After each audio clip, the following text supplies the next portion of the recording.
The man with 3 name. I'll never get there tonight, he thought. He came to a hill and put his foot on the brake, but the car didn't stop. It went down the hill and across the road. Oh, no!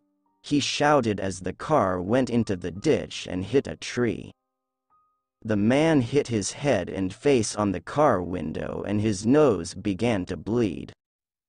He sat in the quiet car, too surprised to move.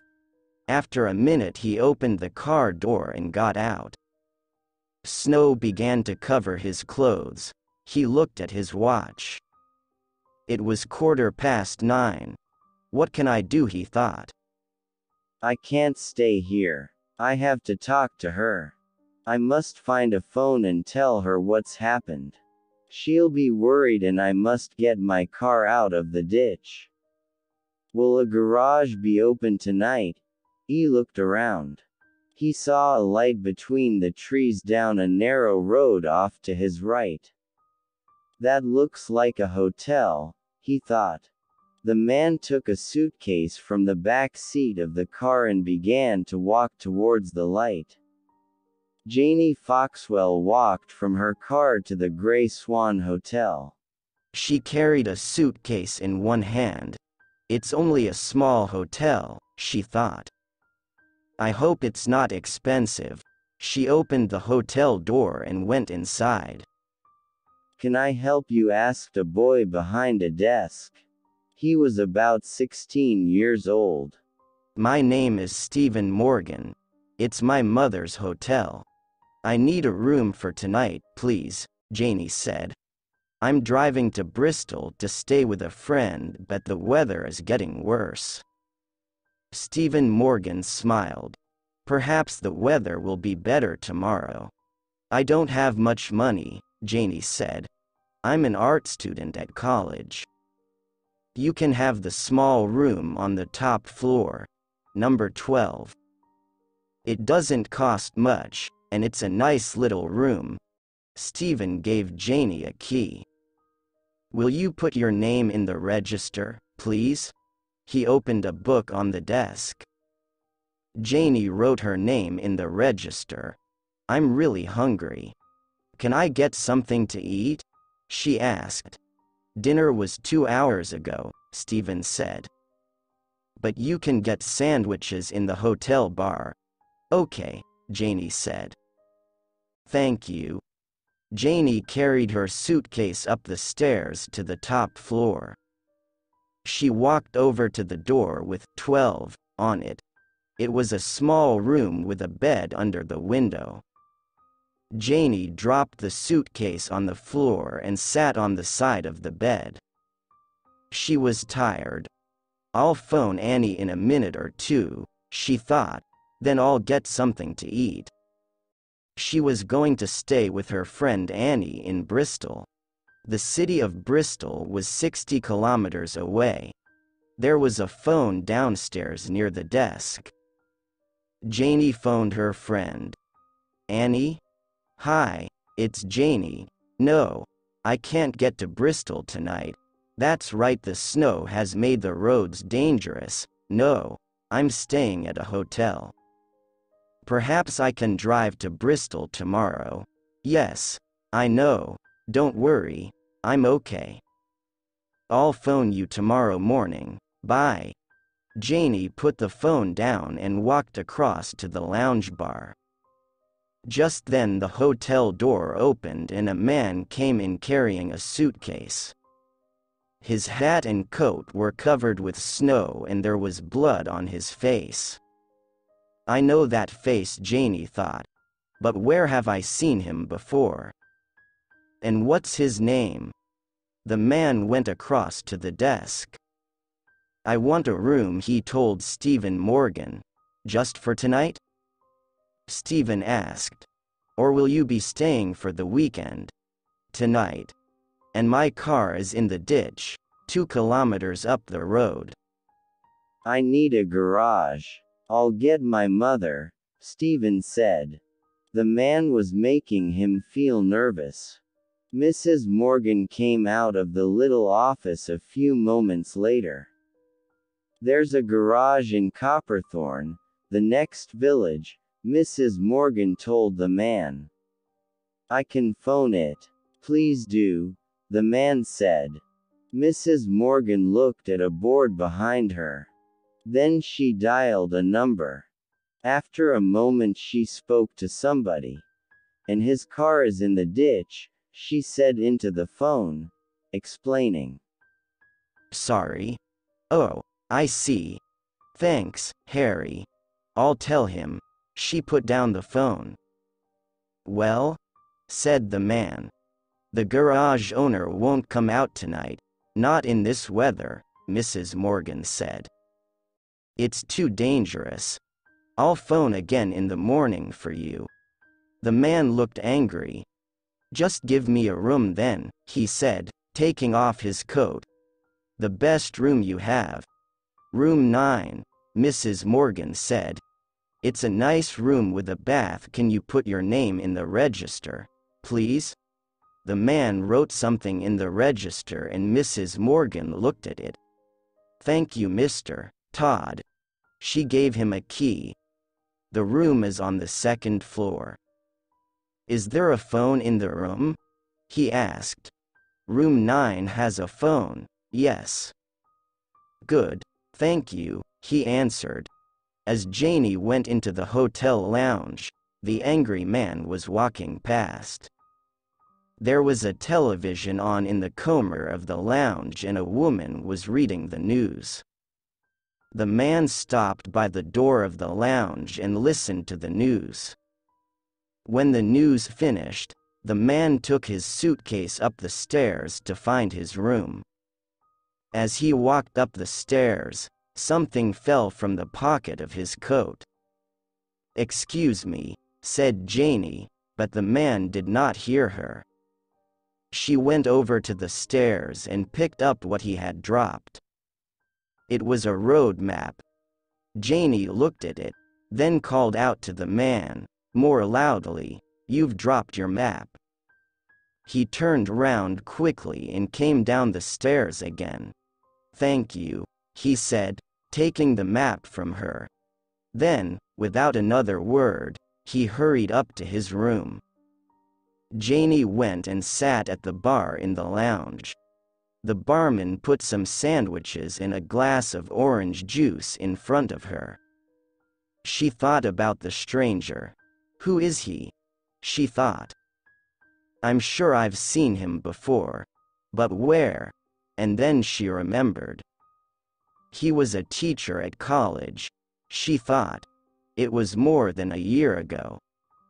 He was one of the art teachers, but he doesn't remember me. Ben Todd picked up the phone in room 9. He could not make the phone call himself. He had to ask Mrs. Morgan or Stephen. What number? Asked Stephen Morgan, downstairs. It wasn't a local call. The code was 0272. A minute later, he was talking to a woman. I can't get there tonight, he told her, but you must. She said, it's dangerous for you, I know that, but what can I do? The weather is bad and my car is in a ditch. Where are you? She asked. I'm in a hotel, near Copperthorne, about 60 kilometers away. What about? Everything is all right, he told her. There's nothing about it on the television news. Now, don't worry. Nobody knows I'm here. Do you know where to come? She said. Yes, he said, I wrote it down. Somebody may see it. I wrote it so that nobody will understand it. Now, don't worry. I'll get there tomorrow, somehow. He put the phone down and walked across to the window. He thought about the woman waiting for him. Don't worry, he told her, but he was worried. Very worried. Janie woke up early the next morning, and looked out of the window. The snow was deep on the road and in the hotel car park. Oh no. I won't get to Bristol today, she thought.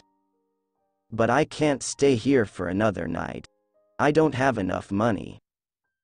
Janie always needed money.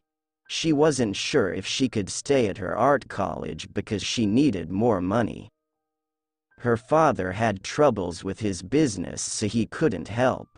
She dressed and went downstairs to the dining room. Stephen Morgan came across to Janie's table with some coffee. "Did you sleep well?" he asked. "Very well, thank you," Janie said. "What would like to eat? There's fruit, toast, or eggs." Eggs would be nice, please." There were people at most of the tables in the dining room. 2 women were sitting at the table next to Janie's. "I have some important papers which must arrive at my office in London today," one of the women told Stephen. "But what can I do? I'll never get there in all this snow." "We have a fax machine that can send a copy of your papers to your office," said Stephen. Did you hear that, Judith?" Miss Tate said to her friend. She looked very pleased. "That's wonderful. Thank you, Stephen."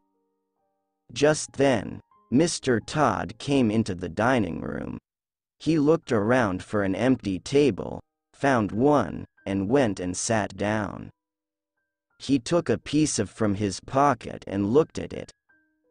"Paper." Stephen Morgan went across to him. The man folded the piece of paper quickly, but not before Stephen saw the writing on it. But he did not understand what he saw. "My mother phoned Harry Selby about your car, Mr. Todd," he said. "He'll get it out of the ditch later this morning. I need to go as soon as possible," the man said. "I have a long way to drive. The roads are still bad because of the weather," Stephen said. "Yes, of course," Mr. Todd said. "Could you bring my coffee to the lounge, please? I want to hear the news on TV. Perhaps I can find out about the roads." "Where are you going?" Stephen asked. Mr. Todd looked up quickly. "Why do you ask?" Stephen's face went red. "I hears the weather report about the snow on the roads." "I'm going to Manchester," he said. He was angry. "That's not true," Janie thought as she watched the man's face. "I can see he's telling me a lie. Stephen knows he's telling a lie, too. But why is Mr. Todd lying?" Janie watched Mr. Todd leave the room. She was sure that he was the college teacher, but the man's name wasn't Todd. What was it? She finished eating her eggs, then she went into the lounge and sat in a chair by the window. On the TV a man was reading the news. Mr. Todd was sitting in a chair, listening carefully. Miss Tate was also watching TV with her friend Judith. Janie looked out of the window at the snow. The hotel garden looked beautiful, so Janie took a pencil and some paper from her handbag and began to draw. She listened to the news on the TV. A fire at the Hampshire home of Guy Christie, near the New Forest village of Kelstock. A man's body was found in the study. The police think it is Tom Wood, Mr. Christie's assistant. Money and diamonds are missing. Mrs. Linda Christie was not at the house. The police want to talk to Mrs. Christie, and to Alex Hodder, who is an artist and lives in the village. He has a beard, dark hair, and brown eyes, and is about 40 years old. "He's gone to meet Mrs. Christie," Miss Tate said to her friend. "Don't you think so, Judith?" "Yes," Judith said. Do you think Alex Hodder took the money and diamonds and killed Tom Wood? Miss Tate said. It sounds as if he did, doesn't it? Judith said. But where do you think they are now? They can't have left the country, because the police look at all the passports. I think that they must still be in Britain. I wonder where they are hiding? Just then, Stephen walked into the room. He watched the news for a minute, and said, Kelstock isn't very far from here. Look at the map. He pointed to the map on the wall. Janie was watching Mr. Todd. He was listening to the two women, and he looked worried. Why? Janie thought. She thought about Alex Hodder, an artist. Then she thought about Mr. Todd. If he was the college teacher, then he was an artist, too. He taught art at the college until a year ago. The police say Alex Hodder has a beard, Janie thought. Mr. Todd doesn't have a beard, but perhaps he shaved it off. It doesn't take long to shave off a beard. And Mr. Todd's hair is dark, and he looks about 40 years old. Mr. Todd was watching the television again. Janie began to draw a picture on her piece of paper. That's good. It looks just like him, somebody said from behind Janie. It was Stephen Morgan, looking at her picture. Shish. Janie said, smiling. I don't want him to know what I'm doing. Janie quickly finished her drawing as Mr. Todd got up from his chair and went out of the lounge. Just then, Janie saw something. Now I'm sure he started that fire, she thought. Do you know Mr. Todd? Janie asked Stephen. She followed the boy out of the lounge. They saw Mr. Todd go upstairs. I never saw him before yesterday, Stephen said. Why? I don't think his name is Todd, Janie said. Stephen looked surprised. What is it, then? I don't know, Janie said. It might be Alex Hodder. Alex? Stephen stopped. But that's the man the police are looking for. It was on the television news. I know, Janie said. He watches the news carefully, and he looks worried. He was worried when Miss Tate and her friend talked about the fire at Guy Christie's house. And he dropped a map from his coat pocket yesterday.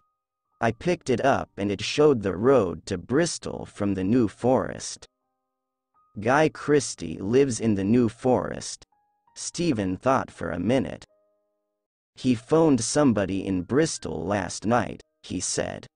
It was a woman. Who? Janie asked. I don't know. But remember, nobody has seen Guy Christie's wife for a week. That's what the TV news said. She could be in Bristol. And perhaps he was phoning her, Janie said. He may be going to Bristol to meet her. He said he was going to Manchester, Stephen said. But I'm sure that was Ali. So am I, Janie said. And, I may be wrong, but I'm sure Mr. Todd was a teacher at my college, until last year. Then he left, suddenly. Alex Hodder is an artist, it said on the television, Stephen said. Yes, Janie said, and the teacher at my college was an artist. Shall we phone the police? Stephen said. I don't know, Janie said. We may be wrong. Just then, Miss Tate came out of the lounge. Can I use your fax machine for my papers, Stephen? She asked. Yes, Stephen said. Come into the office. Janie watched them go into the office behind the hotel desk. She saw Miss Tate using the fax machine. She looked at the sketchpad in her hand. The face of Mr. Todd looked up at her. But was it Mr. Todd, or was it Alex Hodder? One person would know, she thought. Then she smiled slowly. Ben Todd looked out of the window in his room. How long before I can leave here? He thought. It was snowing again. The roads will be dangerous, he thought. He wanted to phone Bristol again, but he was worried about Stephen Morgan. He thought he might listen to the phone call down in the office. He took a piece of paper from his pocket and dropped it on the bed. It was the same piece of paper that Stephen saw at breakfast. The police are looking for Alex Hodder now, he thought. The snow will make it difficult for them. They won't come here. He sat in a chair by the window and closed his eyes. He was very tired. After a few minutes, he was asleep. He woke up an hour later. What was that noise? It was somebody knocking loudly on his bedroom door. Mr. Todd opened the door and saw a man. Behind him was a boy and a girl. He knew the boy was the son of the owner. He wasn't sure about the girl. "WH. What do you want?" he asked the men. "I'm Detective Sharp," the man said, pushing his way into the room. He looked round, quickly. "And I have some questions I want you to answer." "Do you know Guy Christie? What do you know about the fire at Guy Christie's house? How did it start? Who was the man killed in the fire? And I know the diamonds and money are in this room. Where are they?" I don't know what you're talking about," Mr. Todd said. Janie and Stephen followed the policeman into Mr. Todd's room. "We know who you are," the policeman said. He looked back at Janie.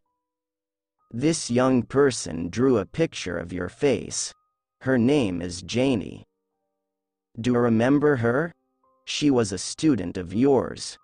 Mr. Todd looked at Janie. "I don't know her," he said. "She thought you might be Alex Hodder," the policeman said. "So she used the fax machine to send a copy of her picture to Mr. Christie. Mr. Christie saw the picture and knew who the man was, so he phoned the police. That's why we're here. I'm not Alex Hodder," Mr. Todd said. The policeman smiled. "We know that now. Alex Hodder is dead. He was the person killed in the fire, not Tom Wood. You are Tom Wood. You want everybody to think that Tom Wood was killed in the fire. You want us to look for Alex Hodder, not Tom Wood. But Mr. Christie saw Janie's picture. Now he knows it is Tom Wood who is running away. He knows it is Tom Wood who has the money and diamonds, and who killed somebody in the fire at his house. And he thinks that Tom Wood may be going to meet Mrs. Christie." "Look," said Stephen. "There are the diamonds and the money. They're in his coat pocket." "Aha," said the detective. "These diamonds and the money belong to Mr. Christie. Where is Mrs. Christie?" I don't know," Tom Wood said. "You're lying," Detective Sharp said. "Tell me where she is." Tom Wood said nothing. "Wait," Stephen said. He saw the piece of paper on the bed and picked it up. "He looked at this at breakfast and I saw it. I couldn't understand what it said then, but now I can. If you want to find Mrs. Christie, you should read it." Detective Sharp looked surprised, but he read the piece of minute or two. He smiled. "Very clever," he said. "Paper. Later, the detective came back to talk to Janie. Tom Wood isn't his real name, he told Janie, Stephen, and Mrs. Morgan. We found his passport in his suitcase. The name on the passport is Tim Barron. That was the name of the teacher, Janie said. Now I remember. Detective Sharp smiled. It was a clever idea to send his picture over the fax clever idea machine to Mr. Christie.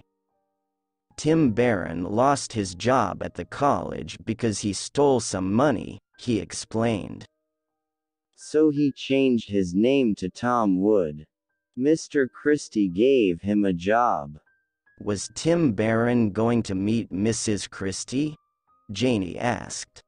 Yes, the detective said. Mrs. Christie is in Bristol, at the address on the piece of paper. Barron phoned her last night. She's waiting for him there. She thinks he's coming with the money and diamonds, but it will be a policeman who calls on her. Why did Tim Barron kill Alex Hodder? Janie asked. He went into the study, and saw Mr. Barron taking the diamonds and money from the safe. So Barron killed him and decided to make Hodder look like Tom Wood. Barron was wearing a ring. He put it on Hodder's finger. Then he started a fire in the study. After the fire, Mr. Christie saw the ring and thought the dead man was Tom Wood.